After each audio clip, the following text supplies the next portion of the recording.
बिस्मिल्लाहिर्रहमानिर्रहीम। The blank page official में आपको खुशामदीद कहते हैं। अगर आप नए हैं इस चैनल पर तो सब्सक्राइब ज़रूर करिएगा और बेल आइकन को प्रेस करना ना भूलिएगा। मित्रों, ब्रॉडर व्यू के अंदर अक्सर मैं उन डेवलपमेंट्स पे बात कर रहा होता हूँ, उन इवेंट्स पे बात कर रहा होता हूँ जो कि अभी आने वाले होते हैं, यानी कि अभी हुए नहीं होते, लेकिन मैं आपको पहले ही बता रहा होता हूँ कि होने क्या जा रहा है। और फ्रीक्वेंटली इस तरह के मुद्दे में उठाता रहता हूँ। ऐसा ही एक मुद्दा मैंने आज से 8 महीने पहले उठाया था ब्रॉडर व्यू के अंदर। जून लास्ट ईयर 2022 में जून में मैंने आपको बताया था कि ये जो इंडिया की स्टेट है ना, वेस्ट बंगाल की, ये स्प्लिट होने वाली है।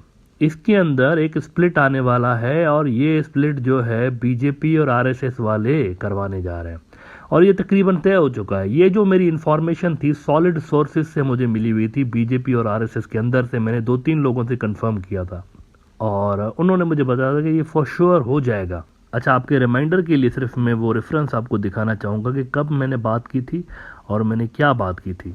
ये देखें आप, 25 जून 2022 को मैंने ये एपिसोड लगाया था। उसका टाइटल ही मैंने यही रखा था कि West Bengal will be finished soon as a state, should it join Bangladesh. ये मैंने क्वेश्चन पूछा था और इसके अंदर मैंने यही बातें की थी कि after getting disappointing response from West Bengal in last elections despite pumping billions of rupees in election campaign and narrative building, BJP and RSS have decided to split Bengal into two parts and make its northern part a separate union territory to break the strength of Mamata Banerjee. West Bengal has lost its industries already since 1947. Now it's losing its agriculture as well due to central government's anti-West Bengal policies. Under these circumstances, there are only two options for the West Bengal to recover its lost glory. One is to join Bangladesh and to find out ways for some sort of reunification or to become a separate state like Bhutan और नेपाल। अब ये episode number था 1071। आप में से अगर किसी ने नहीं देखा हो तो ज़रूर जाके देखिएगा। 8 महीने पहले मैंने ये बात की थी। अच्छा, हस्बे आदत ये जो हिंदुत्व के समर्थक मेरा प्रोग्राम देख रहे होते हैं वो तो कह रहे थे कि जी ये प्रोपेगेंडा प्रोपेगेंडा प्रोपेगेंडा। अच्छा, प्रोपेगेंडा जो होता है ना, वो देखें प्रोपेगेंडा बंदा क्यों करेगा। गोदी मीडिया अगर प्रोपेगेंडा कर रही होती है तो दो तरह से कर रही होती है। हमेशा हर जो न्यूज़ आउटलेट, जो प्रोपेगेंडा न्यूज़ आउटलेट्स होते हैं ना, उनके दो ऑप्शंस होते हैं। या तो उनको कोई पैसे दे रहा होता है, फंडिंग कर रहा होता है, या फिर उनको कोई फियर होता है कि अगर ये नहीं करेंगे तो फिर ये हो जाएगा और हमारे साथ ये हो जाएगा, इस तरह होता है। तीसरा कोई ऑप्शन नहीं होता। मेरे साथ ये दोनों मसले नहीं है। Neither I want funding from anybody nor I have any fear. तो इसीलिए मैं यहाँ पर प्रोपेगेंडा नहीं कर रहा होता हूँ। जो मुझे लगता है सच है मैं वही बताने की कोशिश करता हूँ। 8 महीने पहले ये बात की थी। 8 महीने के बाद आपको दिखाता हूँ कि सिचुएशन क्या इमर्ज हुई है वेस्ट बंगाल के अंदर। मैंने आपको पहले ही बता दिया था। अब आप देखें, कल द इकोनॉमिक टाइम्स, इंडिया का ही बड़ा न्यूज आउटलेट है, उसकी मैं 2-3 खबरें कोट कर देता हूँ आपके लिए। ये कह रहे हैं कि will foil all conspiracies to divide state, Mamata Banerjee. अच्छा जी, आगे आप देख लें वो क्या कह रही हैं। इसी के अंदर, इसी स्टोरी के अंदर वो मेंशन कर रहे हैं द इकोनॉमिक टाइम्स वाले कि we will foil all camp plan and conspiracies to divide Bengal. और नीचे फिर एक बड़ी खबर वो लगा रहे हैं कि the West Bengal assembly had on Monday passed a motion opposing any attempt to divide the state, with the BJP calling the move a political stunt। तो मुझे बताएं, इनको ये रिजोल्यूशन पास करने की क्या जरूरत पड़ी वेस्ट बंगाल की असेंबली को? इसका मतलब है कुछ हो रहा है ना। अभी तो उनको पता चल रहा है कि something serious is happening to divide the West Bengal state. अभी उनको पता चल रहा है 8 महीने के बाद। मैंने ये 8 महीने पहले ही बात की थी। अब रिजोल्यूशन पास हो गया वहां पर वेस्ट बंगाल की असेंबली के अंदर कि भाई समथिंग इज हैपनिंग।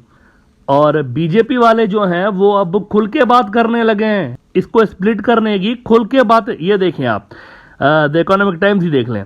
कह रहे हैं कि Kurseong BJP MLA Vishnu Prasad Sharma however demanded a referendum in region to find out if people there wanted to remain a part of the state. अब ये जो रेफरेंडम होगा, मैं आपको अभी से बता रहा हूं, अगर होता है, ये करवाने की कोशिश कर भी सकते हैं, अगर होता है, लार्ज जो मेजॉरिटी है वेस्ट बंगाल के अंदर, नेशनलिज्म जो है ना, बंगाली नेशनलिज्म बहुत ज्यादा है।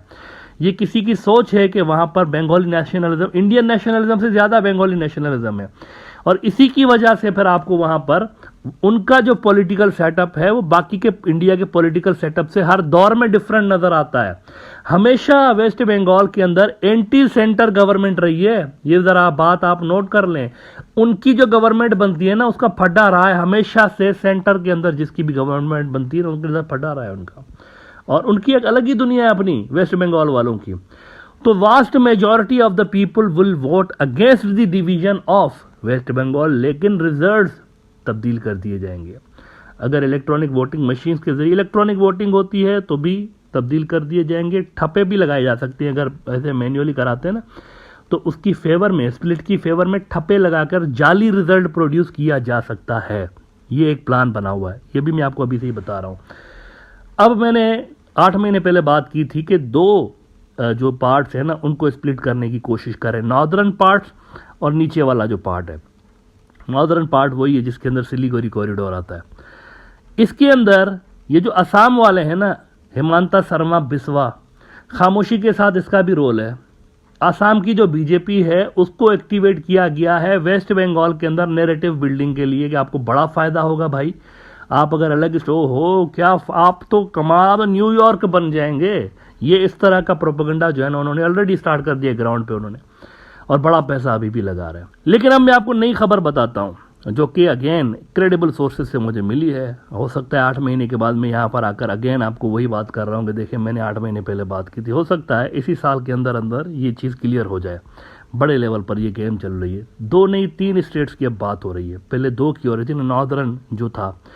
अब ये खबरें आ रही हैं वो जो नॉर्थ है ना, जिसके अंदर सिलीगुड़ी आता है, उसके मजीद 2 टुकड़े करने की एक प्लानिंग है वहाँ पर कि उसको मजीद, एक तो नॉर्दर्न सिर्फ अलग नहीं होगा, नॉर्दर्न जो उनका इलाका है वो नहीं, उसके भी 2 हिस्से हो जाएं। तो इस तरह से एक जो है ना वहाँ पर प्रयास किया जा रहा है, और उसको कोई नाम दे देंगे, इसी तरह का देशभक्त किस्म का नाम दे देंगे और लोगों को सेल करने की कोशिश करेंगे। लेकिन ऐसा अगर हुआ तो ये वेस्ट बंगाल की आइडेंटिटी को ख़त्म कर देगा इन इलाकों के अंदर से, और इसके अंदर फिर नॉर्थ इंडिया का जो कल्चर है और नॉर्थ इंडिया की जो पॉलिटिक्स है ये सारा आपको होता हुआ नज़र आएगा। नॉर्थ इंडिया की पॉलिटिक्स टोटली डिफरेंट है। वहाँ पर भी जब अभी हाल ही में बीजेपी वालों ने इलेक्शन कैंपेन की थी, नॉर्थ इंडिया का वो जो हिंदुत्व का ब्रांड है वो लेकर आए थे वहाँ पर। आप वहाँ पर देखें कि इवन जो ये होते हैं ना जिनकी पूजा करते हैं देवी देवता, तो वहाँ पर आरएसएस वाले देवी देवता भी लोकल जो है ना, जैसे बंगाल के अंदर काली जो है देवी उसकी पूजा की जाती है। लेकिन वहाँ से वो क्या लेकर आए थे, राम। नारा कौन सा मार रहे थे, जय श्री राम। और वहाँ पर जो है ना ये एक इशू बन गया था कि ये वेस्ट बंगाल है और यहाँ पर देवी जो उनकी ट्रेडिशनल रही है उसकी जगह पे दूसरे, जो मैं आपको रेफरेंस दिखा देता हूँ फिर आपको शायद बात सही से समझ में आया कि मैं कहना क्या चाहता हूँ। 2019 में द टाइम्स ऑफ इंडिया ने लिखा था कि जय Shri Ram versus Jai Maa Kali, BJP Mamata battle over Bengali Hindu vote. यहाँ तक इस हद तक डिफरेंसेस हैं, यानी वेस्ट बंगाल की जो पॉलिटिक्स है वहाँ पर वो जो नॉर्थ इंडियन कल्चर है, नॉर्थ इंडियन जो वर्जन है हिंदुइज्म का, बीजेपी वाले वो भी लेकर आ रहे थे। तो उसको भी इन्होंने पिक कर लिया कि यार ये क्या बात हुई, आप उधर से इधर आ रहे हैं, वो कल्चर भी वही उठा के आ रहे हैं, हिंदुइज्म का वर्जन भी वही लेकर आ रहे हैं, इनका डिफरेंट किस्म का है। ये नॉन वेजिटेरियंस हैं और वो वहाँ से वेजिटेरियनिज्म भी प्रमोट कर रहे थे आकर आरएसएस और बीजेपी वाले। इंडियन न्यूज़ आउटलेट्स जो थे वो लिखने पे मजबूर हो गए, जैसा कि नेशनल हेराल्ड ने भी लिखा था, BJP failed to capture West Bengal as Modi Shah do have zero knowledge of Bengali ethos. इनको पता ही नहीं है कि ये किस किस्म की सोसाइटी है, ये गुजरात है इनके दिमाग में और राजस्थान बेसिकली। आरएसएस और बीजेपी नॉर्थ इंडिया का ब्रांड है, ये आप समझने की कोशिश करें। ये पूरे इंडिया के अंदर नहीं है, ये आपको ईस्ट इंडिया में नहीं मिलते, ये आपको नीचे साउथ की तरफ नहीं मिलते, ये आपको सिर्फ मिलते हैं सेंटर में, कुछ स्टेट्स के अंदर मिलते हैं और नॉर्थ में मिलते हैं। लेकिन इनकी कोशिश ये है कि जो हमारे वैल्यूज़ हैं, जो हमारी आइडियोलॉजी है हिंदुत्व की, उसको पूरे इंडिया में हम स्थापित करें, इस्टेब्लिश करें।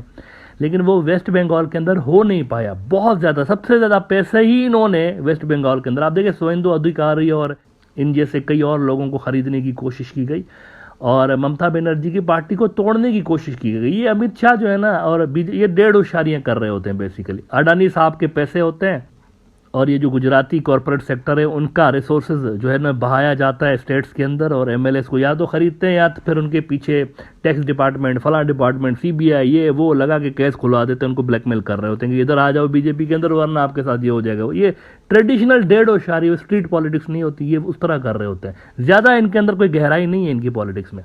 ये या तो पहले खरीदने की कोशिश करते हैं पैसे देके, या फिर प्रेशराइज करके लोगों को अपनी तरफ करने की कोशिश करते हैं। वेस्ट बंगाल के अंदर दोनों चीज़ें नहीं हो सकी इनकी। तो अब ये नई प्लानिंग असल में लेकर आए कि स्प्लिट करें नॉर्थ के अंडर क्योंकि वो आसाम के करीब है, तो आसाम में हमारा असर और रसूख है, तो हम जो है ना थोड़ा सा यहाँ पर को डिवाइड करके और एक हिस्सा कम से कम इसका ले सकते हैं। इन्होंने पूरी कोशिश की थी, ये अपना फायर पावर जो था योगी आदित्यनाथ भी लेकर आ गए, सारों को लेकर आ गए। जितने ज़्यादा जो मुंह फट किस्म के इनके नेता हैं जो कि एंटी मुस्लिम बयानात दे रहे होते, सबको लेकर आ गए थे वेस्ट बंगाल के अंदर। एंटी बांग्लादेश पॉलिटिक्स करने की कोशिश की, घुसपैठिए ये वो दीमक, लेकिन कुछ भी नहीं हुआ वहाँ पर। अब इनको जीरो रिजल्ट जब वहाँ पर मिला है, तो ये स्प्लिट वाली बातें मैं आपको बता रहा था 8 महीने पहले, अब वो कंफर्म हो गई हैं। वेस्ट बंगाल की असेंबली ने रेजोल्यूशन पास की है कि ये नहीं होनी चाहिए, लेकिन ये प्लान है और आंखें खोल के रखनी चाहिए इनको, वेस्ट बंगाल के लोगों को।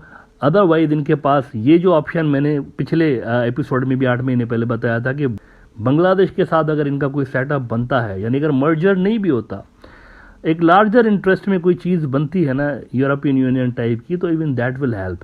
तो इस पे सोचना चाहिए इनको ज़रूर। अदरवाइज अगर वेस्ट बंगाल अभी स्प्लिट होता है तो बंगाली कल्चर जो है, आई एम अफ्रेड, वो बहुत ज़्यादा हिट हो सकता है उसके नतीजे में, ख़ासतौर पर उन एरियाज़ के अंदर जो कि स्प्लिट होके और अलग स्टेट बन जाएंगे। अच्छा मित्रों, आखिर में मेरा मैसेज दोबारा वही है, हिंदुत्व के जो हार्डलाइनर्स मेरा एपिसोड देख रहे होते हैं, मेरे शोज़ को देख रहे होते हैं, कि मेरे जो सोर्सेज हैं ना उस पर आप कभी क्वेश्चन मार्क नहीं लगा सकते। मैं जो बात कर रहा होता हूँ उसके पीछे कोई सॉलिड इन्फॉर्मेशन ज़रूर होती है। अक्सर मैं यहाँ पर या तो रेफरेंस दे रहा होता हूँ, या फिर अगर रेफरेंस कोई चीज़ें ऐसी होती हैं, जैसे ये मैंने 8 महीने पहले बात की, ये किसी न्यूज़पेपर में तो नहीं छपी थी, लेकिन अगर मेरी बात क्रेडिबल ना होती तो फिर ये कहाँ से रेजोल्यूशन पास हो रही होती, ये जो हुई है अभी मंडे को कि वेस्ट बंगाल के स्प्लिट नहीं होना चाहिए। इसका मतलब कुछ था ना, तभी तो मैं बात कर रहा था। तो ब्रॉडर व्यू के अंदर जो इन्फॉर्मेशन होती है उस पर क्वेश्चन मार्क मत लगाया करें, उस पर सोचा करें कि ब्रॉडर व्यू के अंदर मैं जो बात कर रहा हूँ ना वो कैसे पॉसिबल है और किस तरह ऐसा हो सकता है, वो देखा करें। बाकी यहाँ पर रोजाना जो बातें आप सुन रहे होते हैं ना उसके पीछे एक लंबी रिसर्च होती है, मतलब एक पूरी टीम होती है जो कि रिसर्च कर रही होती है, डेटा कलेक्ट कर रही होती है, फिर आप तक मैं